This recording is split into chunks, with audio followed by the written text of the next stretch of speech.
लगे और मेरे खिलाफ इस संसद की अवमानना का मुकदमा चलना शुरू हो, मैं बता दूं कि ये कोर्ट भारत की संसद के सबसे महान सांसदों में से एक राम मनोहर लोहिया का है। राम मनोहर लोहिया ने कहा था कि जब सड़कें सूनी हो जाती हैं तो संसद आवारा हो जाती है। टिप्पणी संसद पे नहीं है, किसी एक संसद या सांसद पे नहीं है, ये सड़क पे चल रहे प्रोटेस्ट और संसदीय लोकतंत्र का रिश्ता बताने के लिए ये बात इस बुनियादी सच को दोहराने के लिए कही गई थी। यार एक बार ही सही करके रख दो ना, बार बार जा रहे हो। दुनिया में लोकतंत्र का और कॉन्टेस्टेशन का बहुत गहरा अंदरूनी रिश्ता है।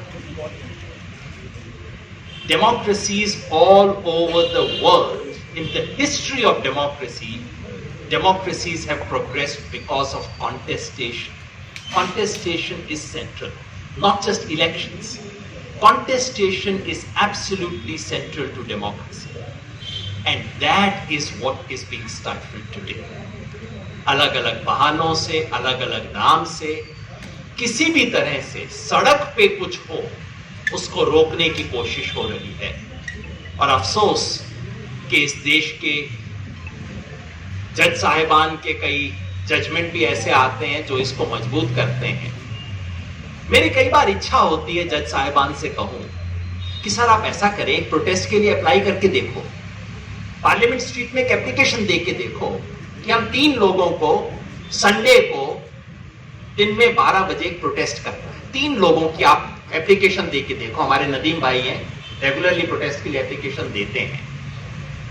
क्या होगा, पहले तो वो एप्लीकेशन रिसीव करने से इनकार कर देंगे, फिर उसके बाद में आपको 2 दिन बाद सीआईडी वालों का फोन आएगा कहते हुए कि कर लेना, मगर हमसे ये मत सोचो कि हम आपको रिसीविंग दे देंगे। फिर आप किसी तरह से झगड़ के उनसे रिसीविंग लेते हैं। रिसीविंग का मतलब कुछ नहीं, simply an acknowledgement that you handed over that piece of paper to the police station. ये आपको 3-3, 5-5 दिन नहीं मिलता है। और आखिरी दिन, अगले दिन आपका डेमोन्स्ट्रेशन होता है तो रात को आपको बताया जाता है कि आपकी परमिशन डिनाई हो गई। फार्मर्स प्रोटेस्ट हमने किया था, मुझे याद है रात 2 बजे तक मीटिंग चला था। यहां पे 20,000 किसान रामलीला मैदान में सो रहे थे। रात 2 बजे तक दिल्ली पुलिस से हमारा मीटिंग था और दिल्ली पुलिस ने कहा था हम यहां स्टेज नहीं बनने देंगे, शामियाना नहीं लगने देंगे, यू बीन डिनाइड परमिशन। ये कोई अनयूजुअल चीज नहीं है। This is the standard operating procedure of Delhi police and police all over the country. और आखिरी दिन की हमारे हाथ में परमिशन लेटर नहीं था, हमें कहा था ठीक है आप कर लीजिए। This is exactly how protests are treated all over the country these days. जिसका मतलब है कि जब चाहे पुलिस बाद में कह देगी ये तो इलीगल प्रोटेस्ट था, परमिशन दिया नहीं गया था, हमें तो इंफॉर्मेशन ही नहीं थी। Police can easily claim that. अगर आपको इसमें शक है तो मैं आप जर्नलिस्ट साथियों को इनवाइट करता हूं, आप में से 3 लोग अभी पार्लियामेंट्री थाने में जाके इस चीज को चेक कर लो, अगर आधे घंटे में आपको पता लग जाएगा। And I'm speaking of the national capital. I'm speaking of the most prestigious police station where there are special instructions to treat people properly. वहां ये होगा आपके साथ। और अभी हम उससे 500 मीटर दूर बैठे हुए हैं और उसमें हमारे जज साहिबान कहते हैं कि आप डेजिग्नेटेड प्लेसेस पे प्रॉपर परमिशन के साथ कीजिए।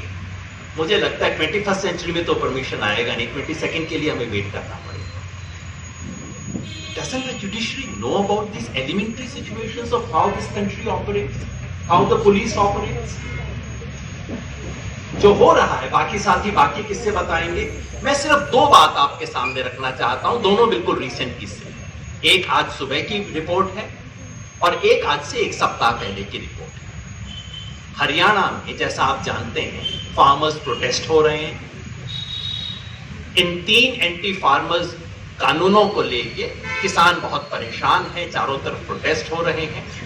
बीजेपी उनके फेवर में अब मार्च निकाल रही है ट्रैक्टर पे।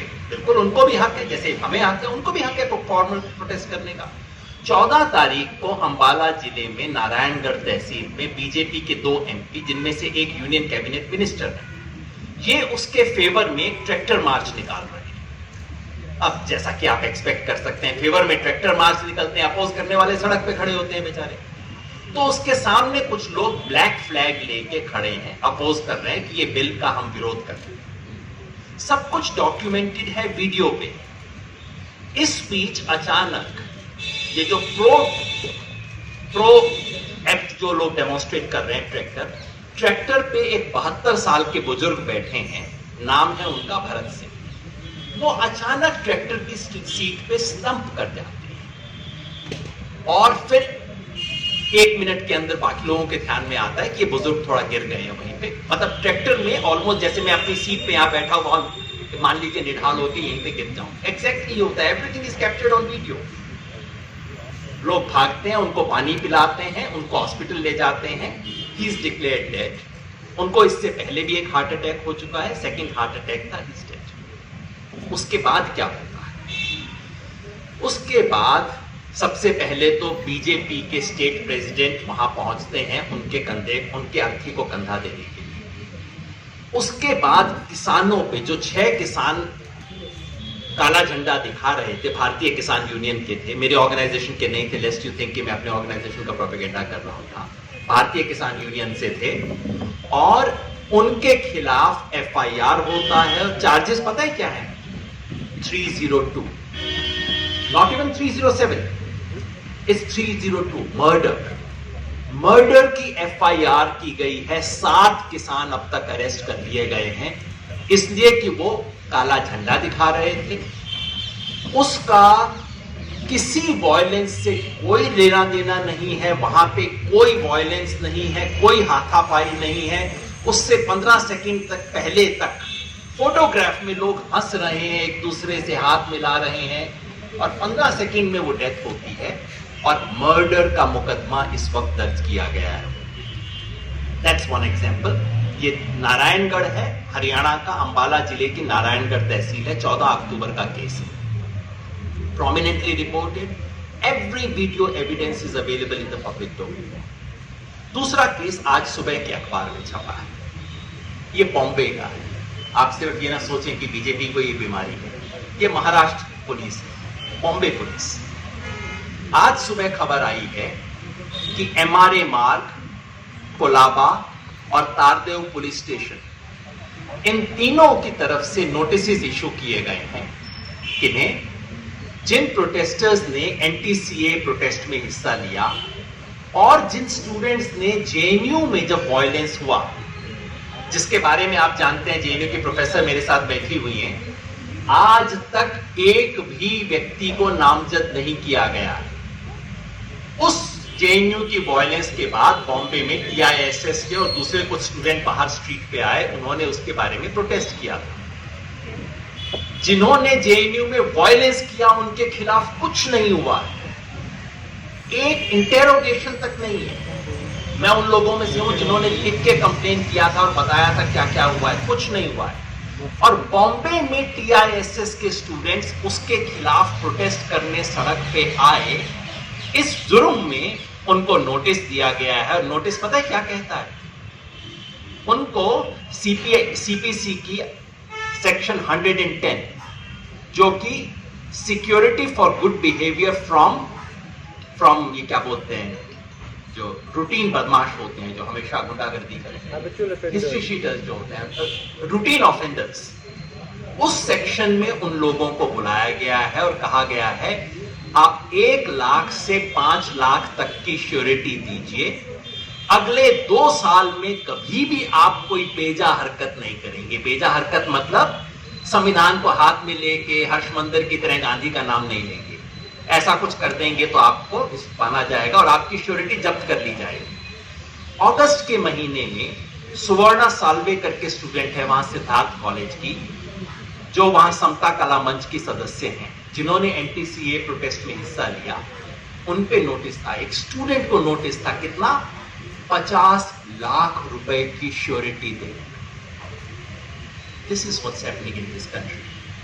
और अगर ये है तो लोकतंत्र, संविधान, supreme court, judiciary, rule of law, ये सब तो मजाक है।